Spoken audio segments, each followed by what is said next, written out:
En medio del bullicio de la boda de su hermana en una finca soleada de las afueras de Madrid, Miguel levantó la copa para brindar. Pero en lugar de palabras de felicitación, soltó una confesión que heló la sangre de todos: soy gay. Y he estado enamorado de mi mejor amigo durante años. El salón se sumió en un silencio ensordecedor, roto solo por el vaso que su padre dejó caer al suelo, mientras su madre se desmayaba en los brazos de un tío. Y Alejandro, el amigo en cuestión, sentía como el mundo se le venía encima como un edificio derrumbándose. Aquel momento no solo destruyó la fiesta, sino que abrió una grieta irreversible en la familia de Miguel, obligando a todos a confrontar verdades que habían preferido ignorar. Miguel siempre había sido el hijo perfecto en la familia López. Una estirpe conservadora de origen andaluz que se había mudado a la capital por el trabajo del padre en una empresa de construcción. A sus 26 años, trabajaba como ingeniero en una firma de energías renovables. Vestía impecablemente y mantenía una fachada de heterosexualidad que nadie cuestionaba. Pero debajo de esa superficie pulida, bullía un torbellino de dudas y deseos reprimidos. Desde la universidad, cuando conoció a Alejandro en una clase de literatura, había sentido una conexión que iba más allá de la amistad. Alejandro, de 28 años, era un profesor de historia en un instituto de secundaria, con una vida más bohemia, llena de libros y debates apasionados sobre justicia social. Vivía en un pequeño apartamento en Malasaña, rodeado de pósters de manifestaciones y novelas de autores queer que leía en secreto. La ruptura con su novia, Laura, había sido el catalizador. Habían estado juntos 3 años. Pero Miguel nunca pudo entregarse por completo. Las discusiones constantes sobre el futuro matrimonio, hijos lo asfixiaban. Una noche, después de una pelea particularmente intensa, Laura lo confrontó: ¿por qué nunca me miras como si realmente me desearas? Miguel no pudo responder. Y al día siguiente, ella se fue, dejando un vacío que Alejandro llenó sin saberlo. Fue Alejandro quien lo recogió esa noche, llevándolo a un bar en Chueca, el barrio gay de Madrid. Aunque en ese momento fingieron que era solo para tomar unas copas. Tío, las mujeres son complicadas, dijo Alejandro, palmeando su espalda, sin darse cuenta de que cada toque enviaba ondas de electricidad a través del cuerpo de Miguel. Durante las semanas siguientes, Alejandro se convirtió en su ancla. Lo ayudaba a reorganizar el apartamento, borrando los rastros de Laura, fotos, ropa olvidada, incluso el perfume que aún flotaba en el aire. Juntos corrían por el Retiro al amanecer, donde Miguel confesaba sus inseguridades, pero siempre omitiendo la verdad central. Siento que vivo una mentira, decía Miguel. Y Alejandro respondía con empatía: todos lo hacemos en algún momento. Lo importante es encontrar tu verdad. Pero esa verdad era Alejandro mismo. Y Miguel luchaba contra el impulso de revelarla, temiendo perder la única amistad que lo mantenía a flote. La presión familiar no ayudaba. Su padre, un hombre de principios rígidos formados en la España franquista, aunque nunca lo admitía, esperaba que Miguel se casara pronto. Necesitas una mujer que te centre, le decía en las cenas dominicales. Su madre, más sutil pero igual de insistente, le presentaba hijas de amigas en cada reunión. Miguel asistía a esas citas obligadas, fingiendo interés, pero regresaba a casa exhausto, con el corazón latiendo por Alejandro. Una tarde, En una terraza de la Latina. Miguel casi lo confiesa. Estaban hablando de la Marcha del Orgullo, que Alejandro cubría como activista. Deberías venir conmigo algún día, sugirió Alejandro. Miguel tragó saliva, tal vez. Si no me juzgan. Pero el momento pasó. Y la confesión se quedó atascada en su garganta. Mientras tanto, Alejandro lidiaba con sus propios demonios. Había salido del armario en la universidad. Pero su familia, de un pueblo pequeño en Cataluña, lo había rechazado. No queremos saber de eso, le dijo su padre por teléfono. Y desde entonces, las visitas eran escasas y tensas. Enseñar historia le daba propósito. Pero la soledad lo carcomía. Miguel era su refugio. El amigo con quien podía ser él mismo sin filtros. Sin embargo, Latli notaba algo extraño en las miradas de Miguel. Un anhelo que lo inquietaba. ¿Estás bien?, le preguntaba. Y Miguel desviaba la conversación. La boda de su hermana fue el punto de quiebre. Miguel había planeado asistir solo.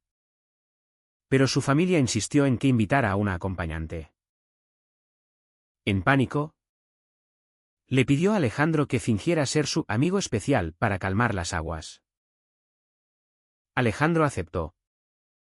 Riendo, seré tu escudo humano. Pero durante la ceremonia, al ver a su hermana jurar amor eterno, Miguel sintió una envidia abrasadora. En el brindis, las palabras brotaron como un torrente incontrolable. La reacción fue inmediata, su padre lo miró con desprecio. Su madre lloró. ¿Y su hermana? En su vestido blanco. Susurró, ¿cómo pudiste arruinar mi día? Alejandro, atónito, solo pudo tomar su mano bajo la mesa. Un gesto que selló su destino compartido. Aquella noche, de regreso en Madrid, Miguel se derrumbó en el sofá de Alejandro. He perdido todo, sollozó. Alejandro lo abrazó. Y por primera vez, Miguel sintió paz en ese contacto. Pero el precio ya se vislumbraba, llamadas perdidas de su familia. Mensajes de odio de primos lejanos. Y la sociedad española, aunque progresista en leyes, aún cargada de prejuicios en los círculos conservadores. Miguel había elegido la verdad. Pero el camino adelante estaba minado de minas emocionales. Los días siguientes a la boda fueron un torbellino de confrontaciones. Miguel se refugió en el apartamento de Alejandro, ignorando las llamadas insistentes de su padre. No puedo enfrentarlos ahora, le dijo, acurrucado en el sofá con una taza de té que Alejandro le había preparado. Alejandro, aún procesando la confesión, sentía una mezcla de confusión y atracción.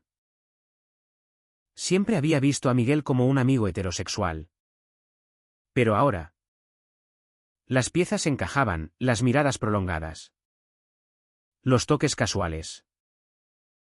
Necesito tiempo para pensar, le respondió. Pero no lo echó, sabiendo que eso sería una traición. La familia de Miguel no tardó en actuar. Su padre, don José, un hombre de 60 años con bigote gris y manos callosas de años en la obra, llegó a Madrid sin avisar. Golpeó la puerta del apartamento de Miguel. Pero al no encontrar respuesta, rastreó el de Alejandro a través de contactos comunes. ¿Dónde está mi hijo?, exigió al abrirse la puerta. Alejandro, con el corazón acelerado, lo dejó pasar. Miguel. Escondido en la habitación. Escuchó la discusión, lo has corrompido con tus ideas liberales. En mi familia no hay sitio para desviados.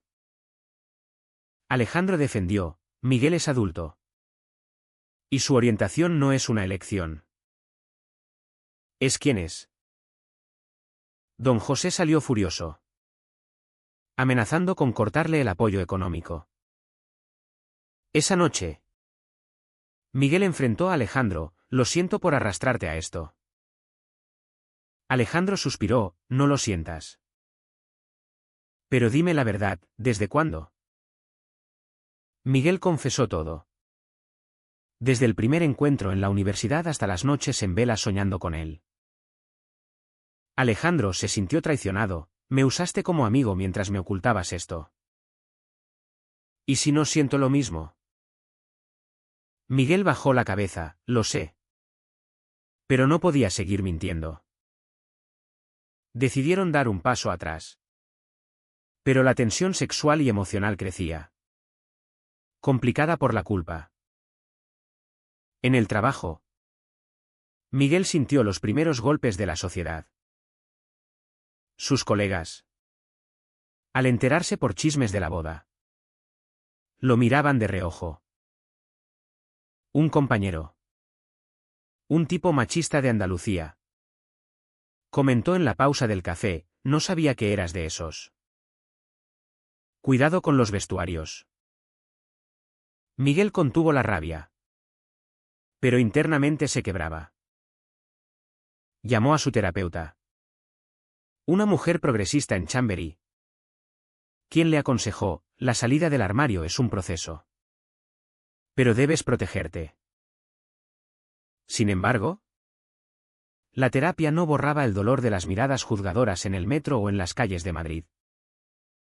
Alejandro, por su parte, lidiaba con sus propios conflictos.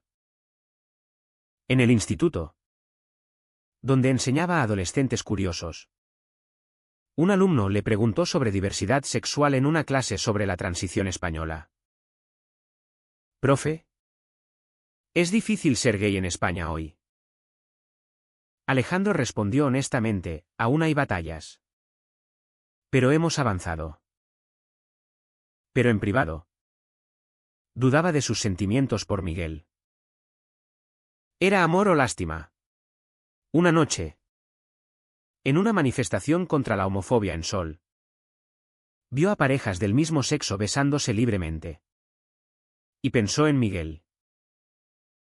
Al volver, lo encontró esperándolo, no puedo alejarme de ti. Se besaron por primera vez. Un beso tentativo lleno de promesas y miedos. Pero la felicidad fue efímera. La madre de Miguel, doña Carmen, una mujer devota de 55 años, lo visitó en secreto. Llorando, le suplicó, hijo.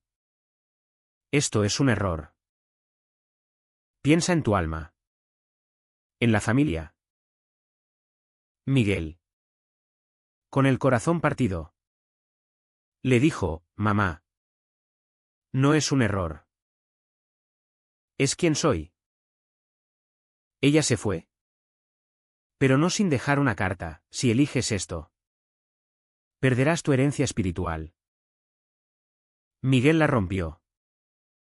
Pero las palabras lo persiguieron. Decidió confrontar a su padre en una cena familiar forzada en un restaurante de la Gran Vía. Papá. Necesito que me aceptes. Imploró. Don José replicó, aceptarte sería traicionar mis valores. Elige, tu familia o esa vida.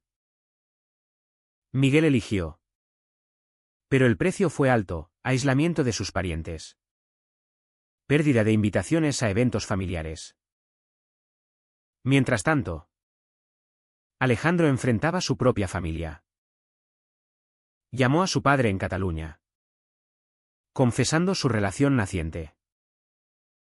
Otra vez con esto, gruñó el hombre. No vengas al pueblo si traes a ese. Alejandro colgó. Herido. Pero fortalecido. Juntos. Miguel y él asistieron a un grupo de apoyo LGBT en Lavapiés, donde escucharon historias similares, rechazos, pero también reconciliaciones. Tenemos que luchar, dijo Alejandro. Pero una traición inminente acechaba, un primo de Miguel. Resentido, filtró la noticia a su jefe, poniendo en riesgo su empleo. La crisis estalló cuando Miguel recibió una advertencia en el trabajo: tu vida personal afecta la imagen de la empresa. Furioso, confrontó al primo en una llamada: me has traicionado por envidia. El primo rió: alguien tenía que poner orden. Miguel renunció antes de ser despedido, sacrificando su carrera estable por dignidad. Alejandro lo apoyó, pero internamente se preguntaba si valía la pena. Estamos pagando un precio alto, murmuró una noche. Miguel respondió: pero al menos es auténtico. Su relación se profundizaba, pero las sombras de la duda crecían. Con el desempleo acechando, Miguel se mudó temporalmente con Alejandro, convirtiendo el pequeño apartamento en un refugio precario. Buscaba trabajo en otras firmas, pero las referencias contaminadas por rumores lo obstaculizaban. Nadie quiere contratar a un ingeniero con drama personal, ¿se quejaba? Alejandro, con su salario de profesor, cubría los gastos, pero la tensión financiera añadía presión. No quiero ser una carga, decía Miguel. Alejandro replicaba: somos un equipo ahora. Pero en secreto, Alejandro postergaba sus propios sueños, como un máster en historia queer, para apoyarlo. La sociedad española, con su mezcla de progresismo y conservadurismo, amplificaba los conflictos. En una fiesta de amigos en Chueca, una pareja les contó su historia: nos casamos, pero perdimos familiares. Miguel vio su futuro reflejado. Una noche, en un bar, un grupo de homófobos les gritó insultos. Alejandro quiso confrontarlos, pero Miguel lo detuvo: no vale la pena. Ya tenemos suficientes batallas. El incidente los unió más, pero plantó semillas de miedo. La familia de Miguel no cejaba. Su hermana, recién casada, lo llamó: papá está enfermo por tu culpa. Vuelve y finge normalidad. Miguel se debatió: ¿valía la pena sacrificar su identidad por la salud familiar?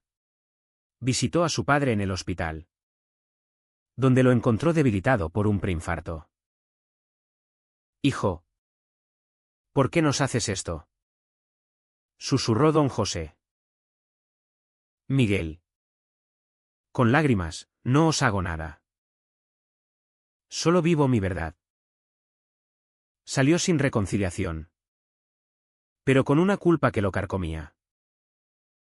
Doña Carmen, en una visita sorpresa, trajo fotos de infancia: eras tan feliz antes. Miguel explotó: era una máscara. Ahora soy real. Ella se fue, pero dejó una brecha abierta. Alejandro, sintiendo el peso, confrontó sus propios dilemas éticos. ¿Era correcto empujar a Miguel hacia una vida abiertamente gay si significaba tanto dolor? En una sesión con su terapeuta, confesó: siento que lo estoy arrastrando a mi mundo. El terapeuta respondió: el amor no arrastra, libera. Inspirado, Alejandro organizó una cena romántica en el templo de Devot al atardecer. Te elijo a ti, Con todo el caos. Declaró. Miguel aceptó. Pero internamente dudaba, ¿y si su amor era solo un rebote de la ruptura con Laura? Una traición mayor surgió cuando Laura reapareció. Enterada por chismes. Lo contactó, necesito closure. Era por él. Miguel la encontró en un café de ópera. Sí. Siempre fue por él. Aunque no lo admitía. Laura. Herida. Reveló, te amaba. Pero ahora veo que era imposible. La conversación lo liberó. Pero al contárselo a Alejandro. Este se celó, ¿aún sientes algo? Miguel negó. Pero la semilla de desconfianza germinó. En el clímax de la tensión. Miguel recibió una oferta de trabajo en Barcelona. Lejos de Madrid. Es una oportunidad para empezar de cero. Dijo. Alejandro sintió pánico, ¿me dejas? Miguel explicó, podemos intentarlo a distancia. ¿O vienes conmigo? Alejandro. Atado a su trabajo y amigos. Se negó inicialmente, no puedo abandonar todo. La discusión escaló, acusaciones de egoísmo. De no comprometerse. Miguel partió solo. Dejando a Alejandro destrozado. Elegí mal. Pensó Miguel en el tren. Pero en Barcelona. La soledad lo golpeó. Extrañaba a Alejandro. Y las presiones sociales persistían, vecinos curiosos. Jefes conservadores. Llamó a su madre, mamá. ¿Puedo volver? Ella respondió, solo si cambias. Miguel colgó. Fortalecido en su resolución. Meanwhile. Alejandro. En Madrid. Asistió a una terapia grupal donde oyó, el amor verdadero requiere sacrificios. Decidió ir a Barcelona. Renunciando a su puesto por un futuro incierto. La reconciliación fue emotiva, Alejandro apareció en la puerta de Miguel. Elegí mal al dejarte ir. Se abrazaron. Prometiendo enfrentar juntos lo que viniera. Pero el precio, Alejandro perdido su estabilidad. Miguel su familia cercana. La sociedad. Con sus leyes igualitarias pero prejuicios latentes. Les recordaba diariamente el costo de su elección. En Barcelona. La pareja reconstruyó su vida. Miguel prosperaba en su nuevo empleo. Una startup de sostenibilidad. Donde la diversidad era valorada. Alejandro encontró un puesto temporal en un museo. Enseñando historia catalana con un enfoque inclusivo. Vivían en un piso en El Born. Rodeados de arte y cultura. Pero las heridas no cicatrizaban del todo. Llamadas esporádicas de la familia de Miguel traían recordatorios dolorosos, tu padre pregunta por ti. Pero no menciona lo otro.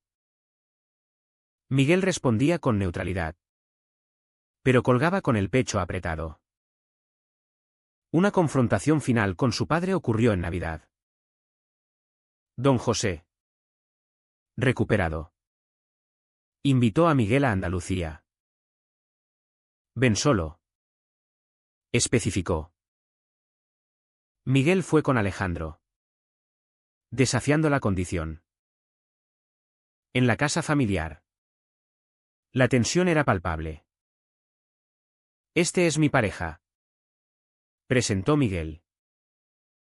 Don José explotó, no en mi casa. Doña Carmen me dio, danos tiempo. La cena fue un campo minado de silencios y comentarios velados. Alejandro. Conteniendo la ira. Defendió, el amor no daña a nadie. Al final. Don José cedió un poco, no lo entiendo. Pero eres mi hijo.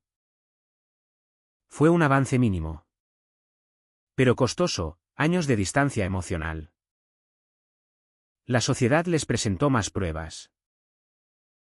En una marcha del orgullo en Barcelona, un grupo conservador protestó, lanzando insultos. Miguel y Alejandro marcharon de la mano. Pero un piedra rozó a Alejandro, recordándoles la vulnerabilidad. ¿Vale la pena?, preguntó Miguel esa noche, curando la herida. Alejandro afirmó, sí. Porque somos libres. Pero internamente, Miguel cuestionaba las decisiones. ¿Había traicionado a su familia por egoísmo? ¿Alejandro sacrificado demasiado? Una traición inesperada vino de un amigo común. ¿Quién? Celoso de su relación. Filtró detalles privados en redes sociales. Pensé que era hetero, comentaban desconocidos. Miguel confrontó al amigo, nos has expuesto por envidia. El amigo se disculpó. Pero el daño estaba hecho, acoso online. Amenazas anónimas.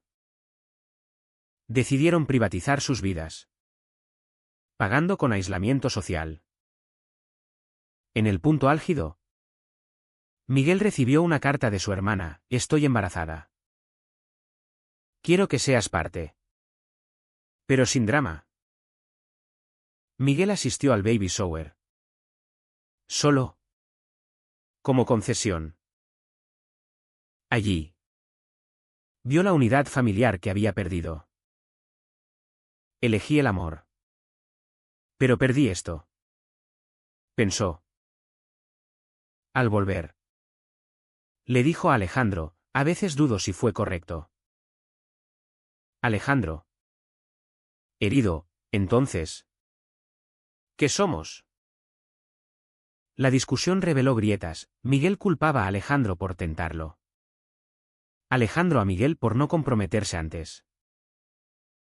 Se separaron temporalmente, cada uno lidiando con el dolor.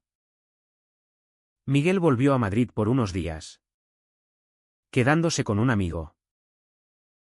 Reflexionó en el retiro, donde todo empezó. La verdad libera. Pero duele. Concluyó.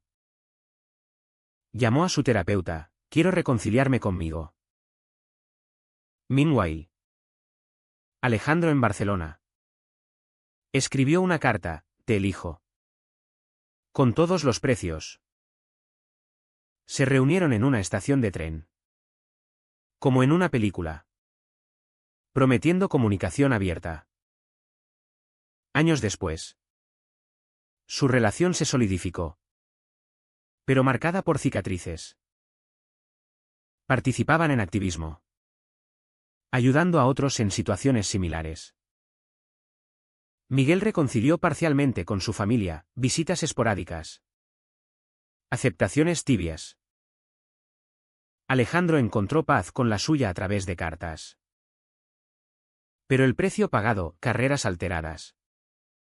Lazos rotos. Daños emocionales, les recordaba diariamente las elecciones. ¿Fue correcto que Miguel priorizara su identidad sobre la unidad familiar? ¿O debería haber mantenido el secreto para evitar el sufrimiento colectivo?